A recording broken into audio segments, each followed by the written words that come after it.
Y ahora continuemos con la guerra en el cielo. La biotransferencia dio comienzo y había transformado a los Necrontyr en los todopoderosos Necrones. A pesar de acabar vendiendo sus almas, hecho que solo unos pocos sabían, a cambio de una inmortalidad real de un cuerpo cibernético casi inmortal y super resistente, y pese al arrepentimiento continuo del Rey Silente, se mantenía sobre los hombros de este la raza que se encontraba atada a su voluntad. Teniendo una absoluta unidad gracias a los protocolos de mando preinstalados en los cuerpos de cada uno de los Necrones sin que estos lo supiesen. Y nota mental, para que no os perdáis tenéis que saber que estos protocolos eran unas órdenes preinstaladas en los nuevos cuerpos de los Necrones que se activaban una vez la transferencia de sus conciencias se llevaba a cabo, convirtiendo a sus nuevos cuerpos en unas nuevas cárceles, siendo obligados a obedecer y servir eternamente. Pese a no querer usarlos, Skated no los canceló por miedo a que sus siervos se volvieran contra él por no ser aquello que se les había prometido, puesto estos cuerpos representaban una condena eterna de servidumbre al Rey Silente.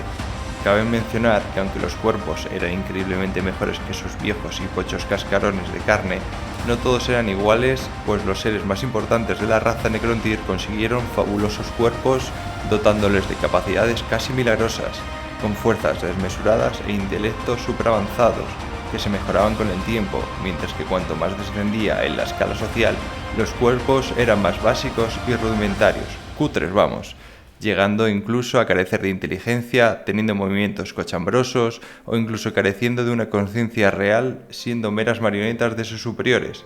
Pero este detalle nuevamente solo fue conocido por la alta corte Necrontyr para poder llevar la biotransferencia al completo de la raza. Y ahora vamos con la guerra. ¡Uah! Digo... Ahora la balanza se había tornado respecto a la última gran guerra. Los Cetanes, potenciados hasta sus niveles más altos, y los Necrones, con sus nuevos cuerpos, superaban con creces a la potencia de los ancestrales, quienes, a pesar del apoyo de sus creaciones como los Eldar, quienes se habían desarrollado y extendido por la galaxia a un ritmo altísimo, y los Krox, quienes adoraban la guerra, y uno solo de estos seres representaban un riesgo exponencial por sí solo, entre otras muchas que se encontraban a disposición de los ancestrales, se encontraban en una desventaja a que ellos mismos no podían ni comprender, pues los Necrones desentrañaron el poder oculto y cómo poder poner en jaque a los poderes disformes de las ranas, e incluso inducir la nulidad disforme en ciertas razas más jóvenes, las cuales los ancestrales tratarían de usar, como los florecientes humanos, que más tarde se les conocería como humanos con el gen paria o antisíquicos, entre las filas de los ancestrales, evitando que estos pudieran utilizar sus poderes. ¡Jajaja! ¡It's a trap! Así, con la capacidad antidisforme necrona y el poder de moldear la realidad de los ahora empoderados Cetanes, que joder, estos tíos lanzaban hasta agujeros negros. ¿Qué es eso? Imagínate, le disparas un par de balitas, piu piu piu, y ellos a cambio te tiran un agujero negro y adiós media galaxia. Bueno, sigamos. Y a todo ello debemos de sumar, recordar nuestra nota mental del capítulo 1, que la propia disformidad se encontraba siendo modificada por los sentimientos negativos, llegando incluso a cobrar vida para atacar a todo lo que se le acercaba o utilizaba energía disforme. ¿Y quién hacía eso? Pues sí, nuestras ranitas, y así las ranas veían su vida cada vez más y más acabada. Por último, la última pieza en caer se dio cuando los Necrones pudieron acceder a la telaraña, llevando la lucha a cualquier punto del plano material en cuestión de minutos, cerrando por completo la última y única ventaja restante de nuestras ranas, marcando su jaque mate sobre la raza ancestral.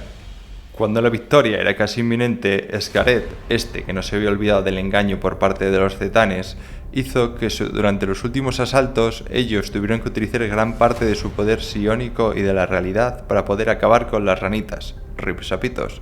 Y justo y solo durante este último momento, el telón de la traición se levantó. ¿La Unión Soviética? ¿No se habían separado? Los Necrones se levantaron en armas contra los Cetanes clamando venganza, y las armas superavanzadas que antes habían apuntado contra los ancestrales tornaron sus miras hacia los anteriores compañeros Cetanes. Pese a que los Cetanes eran parte de la realidad misma y por ende imposibles de matar, y que se creían indestructibles, los Necrones, a sabiendas de ello, idearon un plan maléfico. Como no podían destruirlos, lo que hicieron fue abatirlos y destrozarlos como contramedida en pequeños trocitos, y a su vez encerrarlos en laberintos teserácticos Necrones, que venían a ser como Pokéball, que los albergarían por siempre jamás encerrados en la PC de un centro Pokémon. Los Necrones alcanzaron la victoria, pero a un precio altísimo, con millones de Necrones desaparecidos para siempre, con daños que ni sus propios cuerpos podrían soportar, irreparables, incluyendo a la propia Tiarca, bueno, con excepción del Resiliente, quien pudo con sus fuerzas al mínimo, pero pudo sobrevivir vivito y coleando. Viendo el estado de la galaxia, con la inmortalidad conseguida, sus principales enemigos destruidos y sus fuerzas en mínimos históricos, y frente al alzamiento y dominación de una nueva raza dominante en la galaxia, los Eldar, criaturas de carne y hueso casi inmortales, pero de carne y hueso, y no queriendo llamar demasiado la atención de los Crocs, los cuales se fueron a los confines de la galaxia en búsqueda de nuevas guerras tras no haber podido defender y evitar la extinción de sus amos, los ancestrales. Ambas razas suponían una amenaza real como para acabar con los Necrones en ese estado en el que se encontraban actualmente. El Rey Silente, pues, decidió retirarse y descansar junto a toda su raza a la espera de que, como toda raza de carne y hueso, los Eldar perecieran o se destruyesen a sí mismos. El Rey Silente dio orden de entrar a las ciudades funerarias que harían de criptas de estasis para su raza al completo para los próximos 60 millones de años. Casi nada. Según mandato del rey, y las dinastías acataron la orden de su rey acorde a ella y siguiendo los protocolos de mando, y marcharon a su descanso histórico que nos lleva al último punto de esta historia. Mientras Scaret observaba la última de las ciudades tomar el proceso de descanso final y sus puertas se cerraban y sellaban para esconderse del resto de habitantes de la realidad a la espera de su resurgimiento y dirigir su propia nave intergaláctica a las profundidades inhóspitas de la nada galáctica como penitencia por la condena de su propia raza, alzó su dispositivo de mando y destruyó los protocolos, liberando la conciencia de los Necrones de su yugo perpetuo, quienes despertarían libres para tomar el camino que decidiesen tras su letargo. Y así desapareció en la oscuridad infinita, con su misión cumplida, esperando a que una vez su raza despertase, él trataría de guiarlos nuevamente para alcanzar la supremacía de la galaxia, pues ellos habían vencido y ganado ese derecho para poder gobernarla, pero esta vez no siguiendo un protocolo preinstalado en sus cuerpos cibernéticos, sino siguiendo a un verdadero rey que gobernaría a todas las razas que vivían en la galaxia. Y dicho esto, la guerra en el cielo llega a su conclusión, siendo el final de este episodio 3 y llevándonos de cabeza al mini resumen táctico. 1. Se establece el combate entre Necrones con Cetanes contra los ancestrales y sus aliados. 2. Los ancestrales se ven acorralados por la capacidad de anular la disformidad de los Necrones y las criaturas disformes que comienzan a tomar forma real en el universo.